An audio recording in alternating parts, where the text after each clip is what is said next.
Well, let's stay with the National Dialogue and the convention, which takes place this Friday. And we speak now to one of the eminent persons, and Professor Nomboniso Gasa is my guest tonight. Good evening to you, Professor, and thank you very much for your time. Let's start with your thoughts around this raging debate that the National Convention must be postponed because it is rushed, and if it does continue, it will not only be compromised, but illegal. At least that's the view of the legacy foundations. Good evening. First and foremost, let's drop the professor thing. It's Nomboniso Gasa. I think that the raging debate is very much expected around a process like this. I cannot recall in South African history any moment when we had a dialogue or a process in which we had to negotiate or find each other, a process that is important for the future and the health of our nation, where there were no contestations. So I think first and foremost we need to understand that the contestations, the concerns, the disagreements are in fact part of a process like this. Secondly, as a South African who has been asked to be in the Eminent Persons Group, I note with great humility the skepticism and even indifference of many South Africans to this process. It is part of what the government has done to get us here.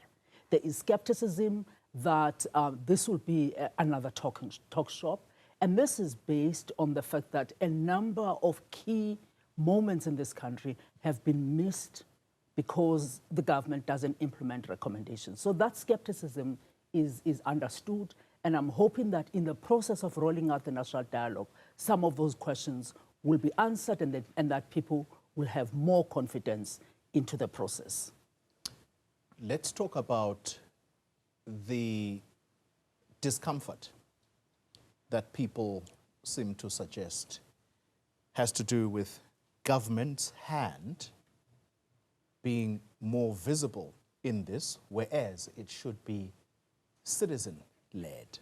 And that discomfort, some people are spelling it out, that if it is government's hand that's showing up more visibly, it means then that it is actually the ANC that is behind all of this, and it will essentially be that party trying to cleanse its image ahead of crucial elections, not only next year, but looking ahead to the elections that will follow. Do you agree with that sentiment, that if government, if its foot is on the pedal, then there is something to worry about? Well, I think there is a genuine concern, and that actually the history of national dialogues and experiences of national dialogues in many countries have shown that government alone cannot lead the national dialogue.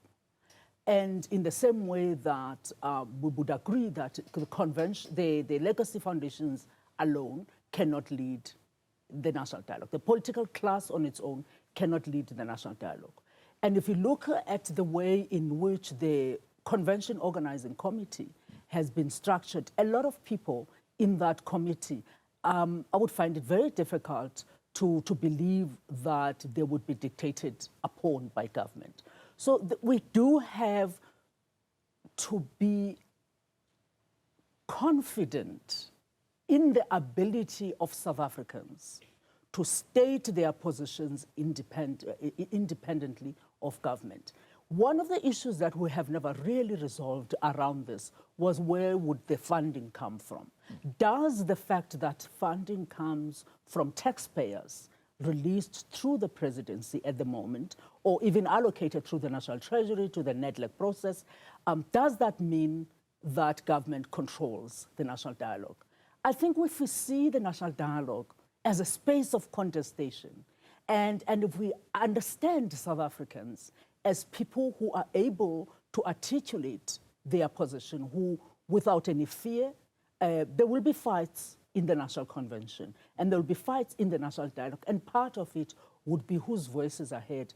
I doubt very much that the president's voice will emerge the loudest and one that will be accepted by South Africans. So a simpler question. Who should drive it, and from where should it be led? And does it surprise you that one of the dissenting voices is that of former President Thabo Mbeki, whose brainchild it is anyway? Who should drive the national dialogue? Citizens. Again, this is a national dialogue, and that citizens, there's no point in citizens having a conversation amongst themselves only. The conversation has got to happen at a horizontal level and at a vertical level. We have to make sure that when we have these conversations, there's a point at which they will be collated, there will be a center, and we have an outcome that we can measure, an outcome that we can monitor, an outcome that can be implemented. I think that at the moment, the Conference Organizing Committee represents a number of civil society organizations. Many of those organizations and individuals there have a very solid track record, in fact, in defending the Constitution and the rights of South Africans in the Constitution, against government encroachment sometimes, against private sectors, at times. So they have a track record. They may not be part of the legacy foundations. And secondly, it is important from our view as the Eminent Persons Group to try and have the legacy foundations to come back to the national dialogue, to be part of the national dialogue process, to heal the rift that seems to have happened between the foundations and the process that is driven from the presidency. But even the Conference Organizing Committee, as it is structured, even if you were to bring the foundations, it would still not be fully representative of South Africans.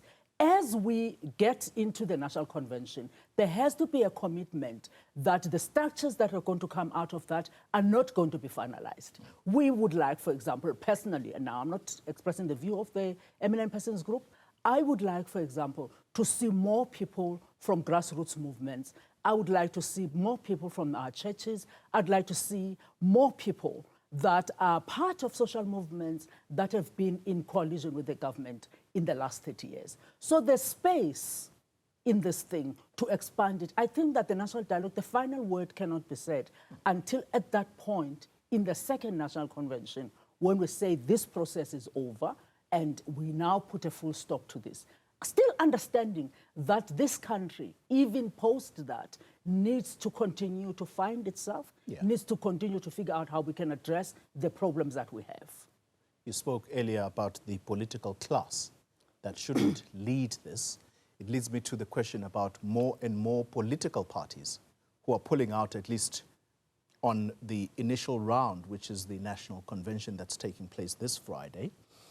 And a fellow member of the Eminent Persons Group, Ruth Meyer, was on this channel earlier today, and he's of the firm view that the second largest political party, Democratic Alliance, cannot not participate, and therefore efforts have got to be made to try and win them back.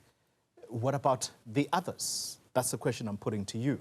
Does it matter that political parties are pulling out? Of course it matters. As the Eminent Persons Group, part of what we have committed ourselves to is to bring all South Africans into the national dialogue.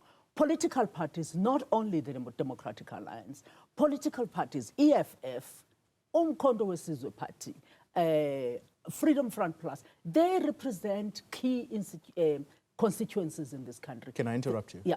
You mentioned Umkhonto weSizwe. Ruth Meyer says since their establishment, they haven't presented themselves as people who want to adhere to the constitutional values of South Africa, and therefore he is not sure whether their participation would matter in any case.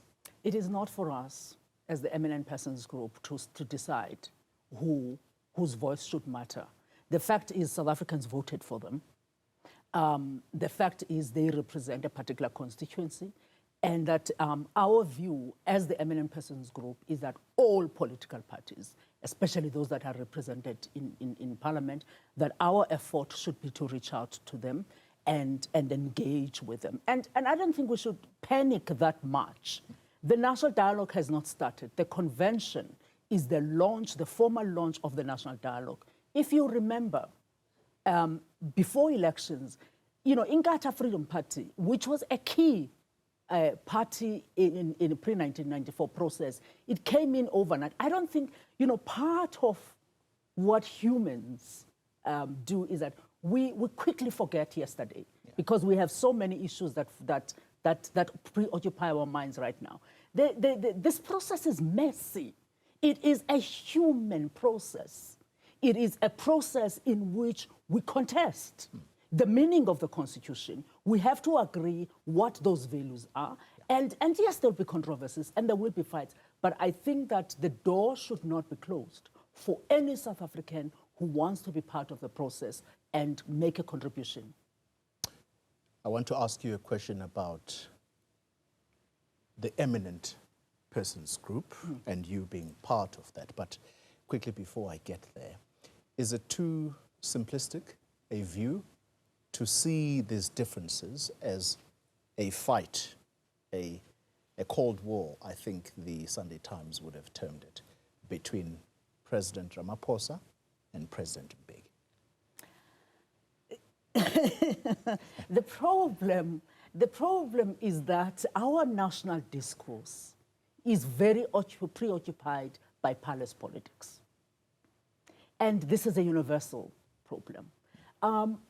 I think that in many ways, the conflict that has been defined as Cold War between President Mbeki and President Ramaphosa, there might be an exaggeration there.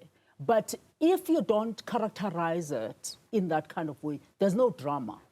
There's no interest. If Nomboniso is uncomfortable with Citizen X, there's no news. And yes, there is discomfort between, it's clear, there is discomfort between President Ramaphosa and President Thabo Mbeki. And quite a lot of it is about what each leader understands this dialogue to be about. It's part of a fight. And in fact, the entry of other people from civil society organizations begin to shift the debate and begins to shift the fight away from the palace politics into the key issues that confront this country. The money issues, and it's part of this question about you being part of the grouping of eminent persons. 25 million rand is being bandied about today. ActionSA's Ethel Trollip said this, that money, it would appear, at least from what he hears, is that it has been drawn from the Ministry of Planning, Monitoring and Evaluation, basically from the presidency, into NADLAC. And the question is, what is that money being used for if the venue is being provided free of charge? 25 million for the national convention, which is going to be about 2 to 3 days. Are you concerned that monies that are going to be used here may come back as an issue to say there was too much money overspent here? What are the line items that these monies went into? It would be naive for me as a citizen of this country and as a member of the Eminent Persons Group not to have that concern. I think that this process, irrespective of who leads it and how it leads, issues around money are uncomfortable and they've got to be answered. This is particularly so given all the mess that we have around public expenditure. So yeah, there is a concern. And as the Eminent Persons Group, we are very, very anxious that each and every penny that has been spent, that belongs to South Africans, that it will be accounted for. It is important to state again that none of us are paid in this, in the role that we're playing.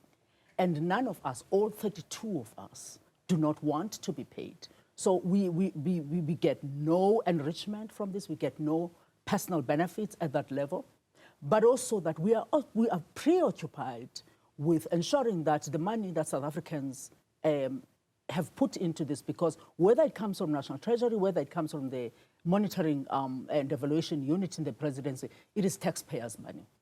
What we have said as the Eminent Persons Group is that the way we are structured, we do not have the capacity and the ability to do an oversight over money.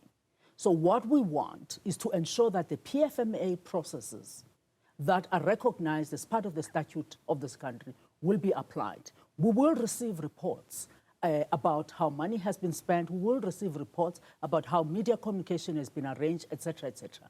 And in that oversight responsibility, we want to make sure that every aspect, money being one of them, inclusivity being one of them, transparency, accountability, all these, we want to ensure that South Africans will not come back and bite us. And yes, the COC, the newly established COC, has also committed itself, and they've opened themselves up to the public scrutiny, that Parliament should ask them, citizens should ask them, and they're very, very open to that. What is the money spent for? I think that the COC, which is handling the budget, would be in a better position to say 5 rand is going there, 10 rand is going there, 5 million is going there. So that conversation should be held with them at the moment. Thank you very much for your time and visiting us in studio here. Nomboniso Gasa, part of a member of the Eminent Persons Group.